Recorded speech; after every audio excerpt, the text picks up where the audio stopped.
Hello everyone and welcome back to Neuropsychology.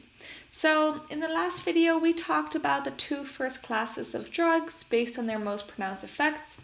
We talked about the sedative hypnotics and the anti-anxiety agents, and we talked about the antipsychotic drugs. So now we're going to move over to the antidepressants and the mood stabilizers. So, major depression is a mood disorder that is characterized by prolonged feelings of worthlessness and guilt, also of disruption of normal eating habits, sleep disturbances, and an overall slowing of behavior. And sometimes people can also have thoughts of suicide. So, about 6% of people experience major depression, which is a very high percentage. And about 30% may experience at least one episode that lasts for 4 months or longer. So there are many factors that are related to depression. So things like inadequate nutrition or life stressors, such as like work stress or something, acute changes in neuronal function, and damage to brain neurons are among the factors implicated in depression. And these factors may also be related to one another. So, for example, nutritional deficiencies may increase vulnerability to stress, and then stress may change neuronal function, and if that's unrelieved, then that might lead to neuronal damage. So, all these things can be correlated with one another in some way. So, among the nutrition deficiencies that may be related to symptoms of depression are folic acid and other B vitamins, such as a deficiency of omega-3 fatty acids, which is a rich source of vitamin T that is obtained from fish. So, our skin actually also synthesizes vitamin D whenever we are exposed to sunlight. However, our bodies cannot store it. Vitamin D deficiency is often seen in people that are living in northern climates and that don't have a lot of exposure to sunlight, such as in the winter months, and also to people that don't eat a lot of fish. So, although there are studies that investigated the associations between vitamin D deficiencies and depression, little is known about the exact relationship between depression and long-term deficiencies of nutrients. And also about depression and associated brain changes, and depression and dietary supplements. So I know a lot of research is being done on that right now. People have their hypotheses, but it's not like 100% known. Okay, so there are several types of drugs that have an antidepressant effect. So we have the monoamine oxidase inhibitors, or MAO inhibitors. Then we have the tricyclic antidepressants and the second generation antidepressants. And lastly, the anti-anxiety agent ketamine. So antidepressants are thought to act by improving chemical neurotransmission at serotonin, but also at noradrenaline, histamine, and acetylcholine synapses. So, MAO inhibitors and second generation antidepressants act at the serotonin synapse. MAO inhibitors and the tricyclic antidepressants and the second generation antidepressants all act as agonists, but have different mechanisms for increasing serotonin in the synaptic cleft. So, let's start off with monoamine oxidase inhibitors. So as the name says, they inhibit MAO. And that's an enzyme that breaks down serotonin within the axon terminals.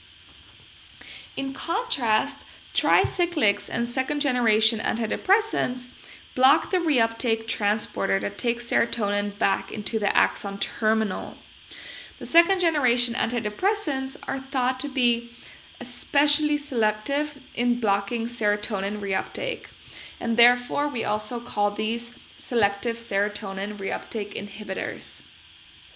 So that's where, if you ever heard of SSRIs, SSRI stands for selective serotonin reuptake inhibitors, and that's exactly what they do. They inhibit the reuptake from serotonin out of the cleft, so they leave the serotonin in the synaptic cleft longer, and they will be affecting the postsynaptic cell longer.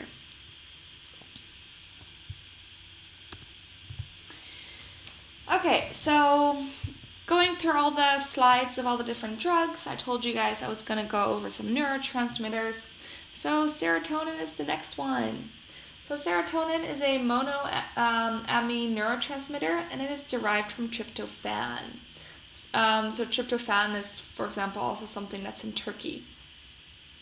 So serotonin is mainly in your brainstem and in the Raphe nuclei. And this includes brain cells that are related to mood.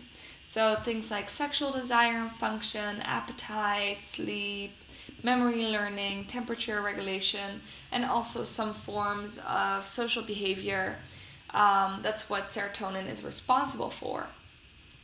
So imbalances in your serotonin levels may influence mood in a way that leads to depression.